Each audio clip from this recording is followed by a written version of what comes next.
What if I told you that some of the most iconic images in prehistoric life were completely inaccurate? That for decades, our best minds, the pioneers of paleontology, were staring at the evidence of ancient monsters and seeing ghosts?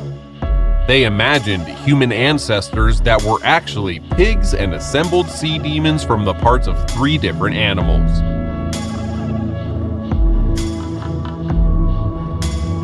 This is not a story about failure. It's a story about the very nature of science. It's a detective story, 200 years in the making. A story of how getting it wrong is the most important step in getting it right. This is the story of paleontology's greatest mistakes, and how correcting these mistakes revealed a past more bizarre and more terrifying, and even more magnificent than we initially had imagined.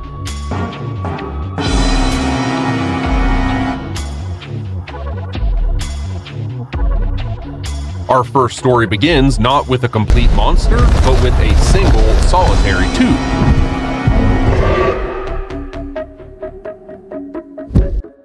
The year is 1922, and the place is the lonely plains of Nebraska. A geologist named Harold Cook finds something that he believes is special and sends it off to one of the most powerful men in American science, Henry Fairfield Osborn. Osborn, being the president of the American Museum of Natural History, and his team both examined the specimen heavily. Though the specimen was severely weathered, they announced a stunning conclusion. The tooth belonged to the very first anthropoid ape ever found in Northern America.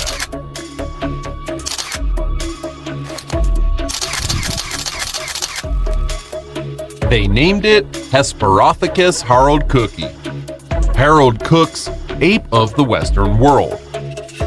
The claim ignited a firestorm of excitement. This was more than just a fossil.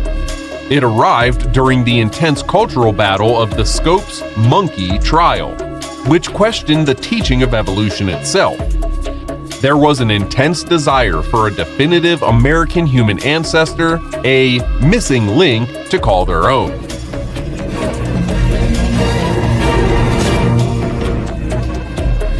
The public imagination was so captivated that an artist for the Illustrated London News didn't only draw the tooth, he drew a complete, human-like reconstruction of the Hesperothecis.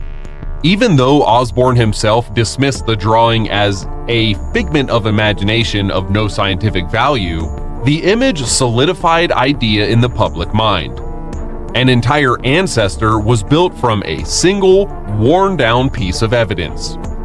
However, science has a powerful, built-in error correction mechanism: finding more proof. The scientific community never fully accepted this grand claim. Fieldwork at the discovery site in 1925 and in 1926 unearthed more of this skeleton. The new bones told a totally different story. The truth was finally revealed. The tooth did not belong to an ape or a human ancestor at all.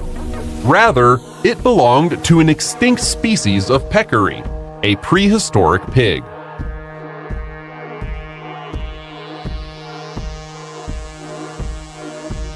The grand mistake was formally retracted in the journal Science in 1927, 5 years after the sensational announcement.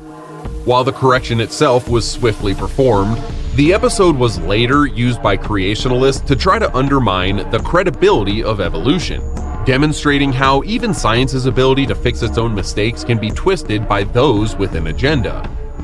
And so, just as the grand Nebraska Man claim collapsed under the weight of new bones, each correction sharpens our understanding and readies us for the next astonishing chapter of natural history.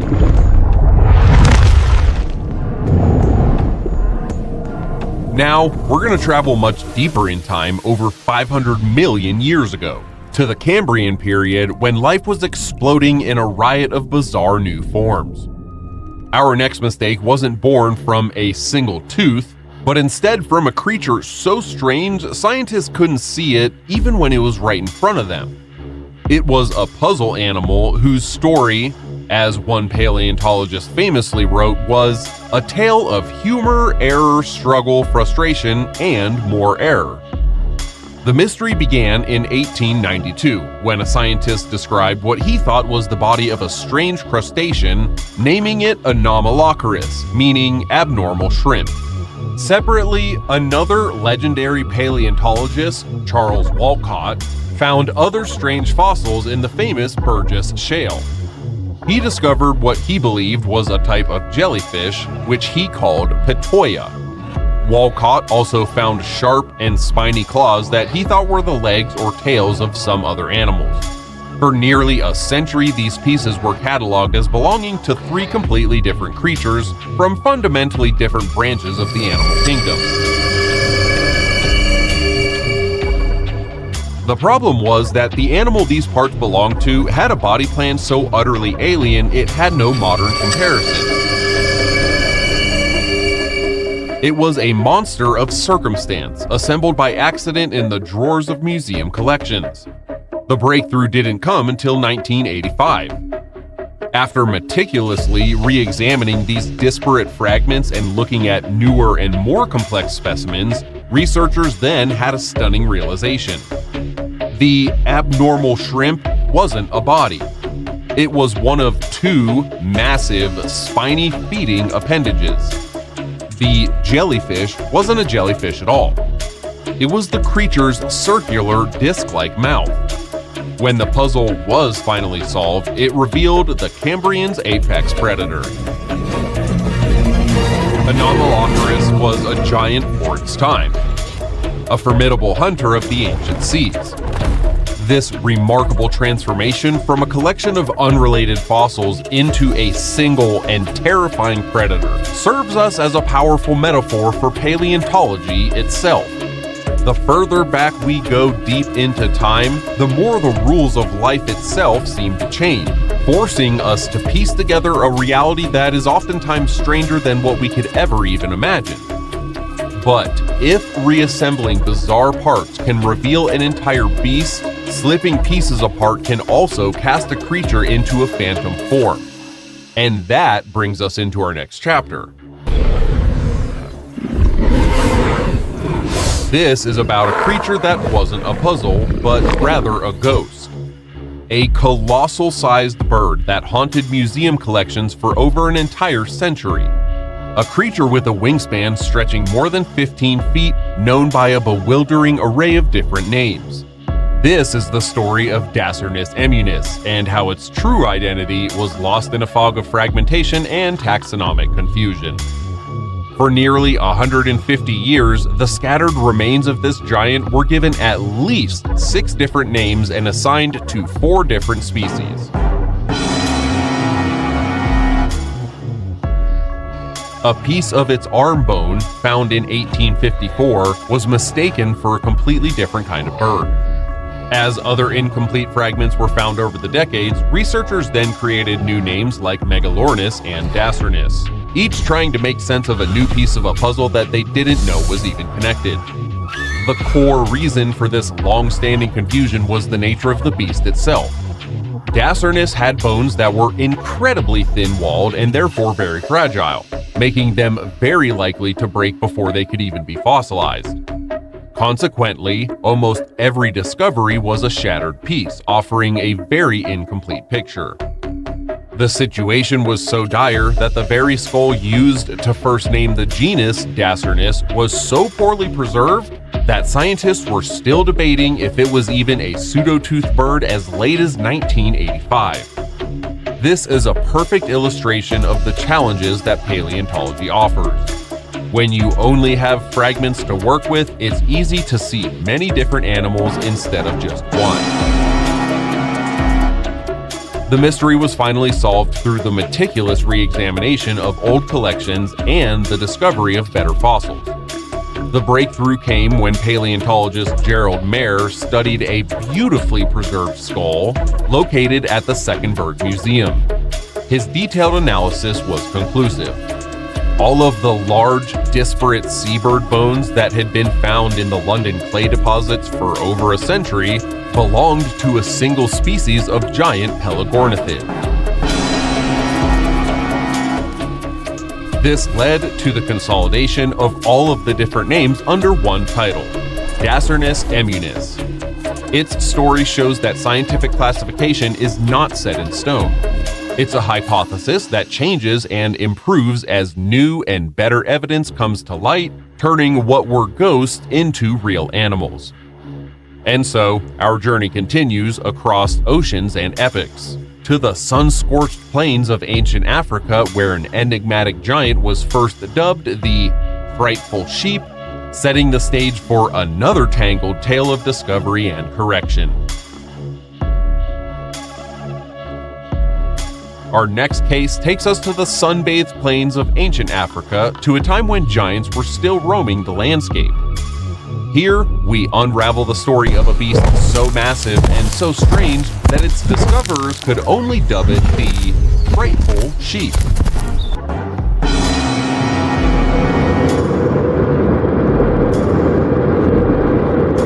When the first remains of this creature were unearthed by explorer Hans Reck in Tanzania's famous Olduvai Gorge, it sparked a scientific headache that would last for decades. In 1967, paleontologist Gentry placed it within the bovini, the great tribe of animals that includes modern cattle and buffalo. Yet, he believed it was only a distant relative, a strange offshoot on the family tree. This initial assessment perfectly set the stage for a long entangled history of confusion. A classic example of how hard it is to build a family tree from ancient and silent bones. The core of the problem was that the evolutionary history of the bovini is notoriously complex, a puzzle that paleontologists have described as exceptionally challenging and systematically opaque. Trying to draw a clear line between the genera Piloribus, the boss being the modern cattle, and Sincerus being the African buffalo was a pretty frustrating exercise in ambiguity. The lines were so blurred that an identical fossil specimen might be classified as Piloribus by one team and as a totally different genus like Cimetherium by another team. As more discoveries trickled in from across the continent, the picture only grew murkier, with the distinctions between Piloribus and even earlier African genera like Ugandix becoming increasingly blurred. In this sort of fog of uncertainty, scientists ended up naming as many as 7 different species of this supposed frightful sheep.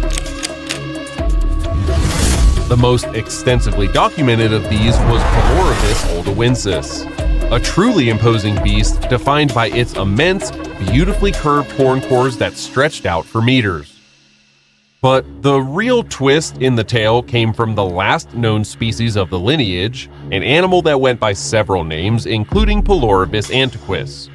After years of fierce debate and re-examinations, the scientific consensus performed a dramatic reversal.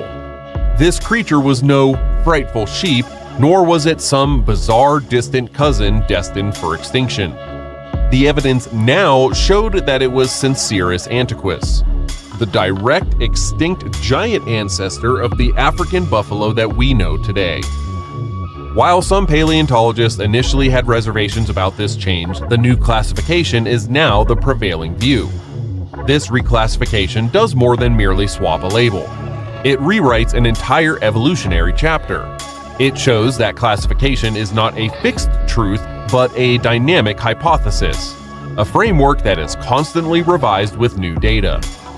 A creature once seen as a strange dead end was finally revealed for what it truly was: the colossal forerunner to one of Africa's most iconic and formidable modern giants. And so, buoyed by our triumph over the frightful sheep, we dive headlong into a new abyss of giants whose underwater realm will test our power to distinguish titans from one another. This particular story isn't about a single glaring error, but a far more subtle and challenging puzzle from the deep past. We dive into the Triassic oceans, a world ruled not by whales, but by colossal air-breathing reptiles. Among the largest were these two titans, Shonisaurus and Shastasaurus. For decades, the line between these two giants was incredibly blurry. a mix-up born from their sheer scale and the confusing nature of their fossil remains. The problem wasn't a simple blunder. Following the devastating end-Permian mass extinction, the earliest ichthyosaurs underwent an explosive diversification in size. The evolutionary frenzy produced a host of massive marine predators that, to early paleontologists working with incomplete skeletons, looked remarkably alike. When dealing with such enormous, morphologically similar animals, telling one from another is a monumental task. This wasn't a case of mistaking a dinosaur for a pig. It was a far more complex challenge of drawing the species line between closely related giants that shared the same watery world. So, how did scientists clear up this confusion? The answer, as is often the case in paleontology, came with more evidence and better analytical tools. The continuous discovery of new species and more complete fossils, such as the new species of Shonisaurus from British Columbia, provided researchers with a more complete picture to work with. Instead of looking at overall size, they began focusing on finer anatomical details. Modern studies dive deep into their skeletons, analyzing specific features like the shape of their cylindrical vertebrae. This sort of analysis allows the discovery of unique diagnostic traits that truly separate one genus from another. Today, we have a much more nuanced and accurate view of these magnificent sea dragons. We now recognize Shonisaurus and Shastasaurus as distinct, although related, rulers of the Triassic oceans. Their story shows that sometimes the greatest scientific challenges aren't about correcting obvious errors, but about the patient and meticulous work that's required to tease apart the subtle differences between the true giants of deep time. Our deep dive has revealed that even the mightiest sea dragons yield their secrets to patient scrutiny. By distinguishing Shonisaurus from Shastasaurus, we've learned that true giants demand more than cursory looks. They instead require a keen eye for nuance. Now, let's turn from colossal reptiles to the smallest enigmas etched in stone. This case proves that in paleontology, some of the biggest mix-ups come in the smallest packages. For decades, scientists found tiny, spirally coiled fossils encrusting ancient surfaces. They looked exactly like the tubes of a modern sea worm called Spirorbis, and so that's what they were called. This classification seemed obvious, a simple case of identifying a familiar shape. This classification was also completely wrong. In fact, all pre-Cretaceous fossils once given the name Spirorbis are now known to be something else entirely. The error was a classic case of convergent evolution. Two unrelated groups evolved the same superficial solution to life. The breakthrough came when researchers like M.J. Whedon and Olaf Vinn stopped looking at the overall shape and started examining the microscopic details of the shell itself. What they found was undeniable. The true worm Spirorbis has tubes made of fine, prismatic crystals with an open origin point. These ancient fossils, however, had shells made of layered calcite, often covered in tiny pores, and began from a distinctive bulb-like origin. The worm was not a worm at all. It belonged to a different group entirely. The Microconchita, now thought to be more closely related to Laphorophates. This discovery didn't only change a label, it ignited a cascade of new questions about ancient worlds. With their identity now corrected, scientists had to rethink everything about where these creatures lived. Were they hardy pioneers that colonized freshwater habitats in the Devonian? Or were they strictly marine animals whose fossils were washed into non-marine rocks by ancient storms and tsunamis? Oftentimes considered an opportunistic disaster taxon, they flourished in the chaotic aftermath of mass extinctions. This case perfectly shows how correcting one small misidentification can trigger a fundamental reevaluation of entire ecosystems, proving that a deeper truth is oftentimes hidden in the finest details. Each tiny twist unraveled whole ecosystems, forcing us to rethink life's ancient dramas. From the Devonian's disaster survivors to the echoes of mass extinctions, every corrected label reshapes our narrative. Now our tale shifts from spiraled shells to modern fame and controversy, where a single fossil would capture the world's spotlight. Our next story is a modern one, a cautionary tale of celebrity science, a blockbuster media campaign, and a fossil so famous it received its own nickname, Ida. In May of 2009, the world was introduced to the Darwinius massillae fossil, with an unprecedented media storm including a TV documentary and a book. The scientific team behind the discovery, led by Jorn Hurum and Philip Gengerich, orchestrated a campaign that boldly heralded Ida as the scientific find that would change everything, and most notably, the missing link in the story of human origins. They pointed to features like opposable thumbs and nails, similar to our own, to bolster their extraordinary claim. The fossil itself was undeniably magnificent. A 47 million year old juvenile female primate, 95% complete, preserving details down to fossilized fur and the contents of her stomach. Ida was truly an exquisite fossil, like a priceless window into the Eocene world. However, the broader scientific community reacted with swift and widespread criticism. The sensationalized missing link narrative crumbled under scrutiny. The overwhelming consensus was that Darwinius was not an ancestor of anthropoids, the group including monkeys, apes, and humans. Instead, she was a typical member of the Adapiformes, a basal group of primates more closely related to modern lemurs and lorises.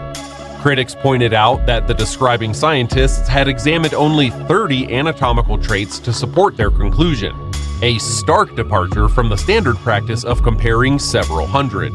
This led to accusations of cherry-picking data in order to fit a predetermined and media-friendly story. The oversell of Ida generated significant skepticism, largely seen as an unfortunate case of sensationalism driven by commercial interests. This episode serves as a powerful lesson on the ethical responsibility of scientists to present their findings accurately, especially when dealing with topics like human evolution that are so prone to media hype and public fascination. When hype outsprints hard data, even a revolutionary find can crumble under scrutiny. The Ida affair reminds us that science demands depth, not drama, and that every claim must rest on a mountain of evidence, not a handful of traits. Now, from sensational oversell to the grandest scientific deceit of all, we turn to the Piltdown Man hoax. This is perhaps the most famous hoax in the history of science. A cautionary tale of how national pride and scientific bias can blind an entire field of the truth. This is the story of Piltdown Man. In 1912, the world was introduced to what was hailed as a monumental discovery, Eoanthropus dawsoni, or Dawson's Dawn Man. Presented by amateur geologist Charles Dawson and paleontologist Arthur Smith Woodward, these fossil fragments supposedly represented a crucial early human ancestor.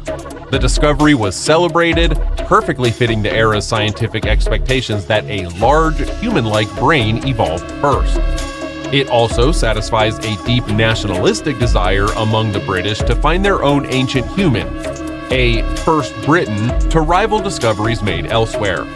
But Piltdown Man was a complete and deliberate fraud.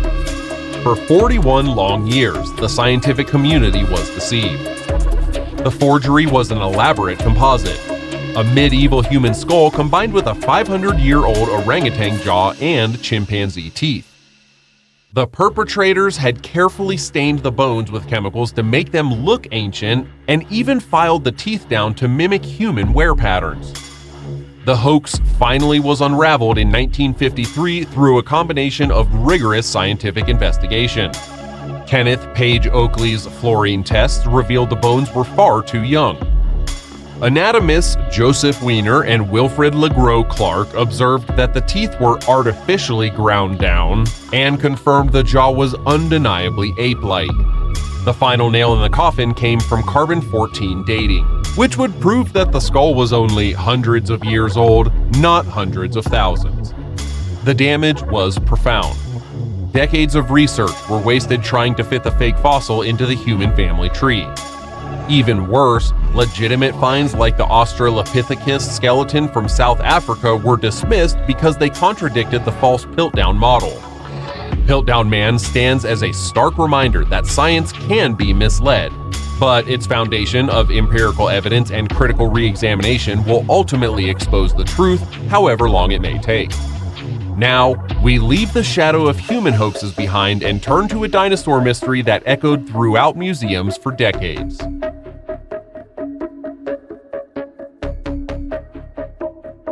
Our final case shows how even an animal we have tons of fossils for can be misunderstood for entire decades, and how a single mistake can echo through museums and textbooks alike.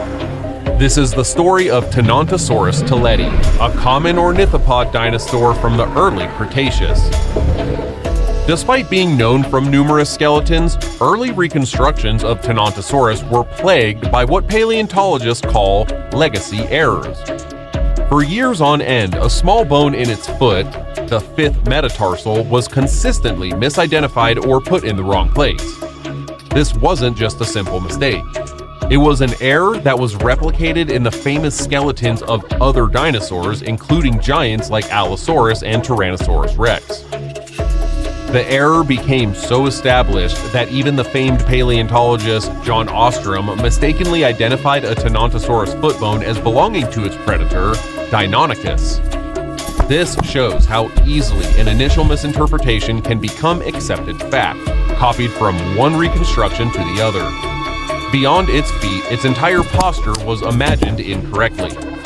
Influenced by older artwork, it was oftentimes shown in an upright, kangaroo-like stance. We now know that this was wrong. Modern analysis reveals Tenontosaurus was a facultative quadruped, capable of moving on two legs but likely dropping to all fours to feed with its spine held horizontally.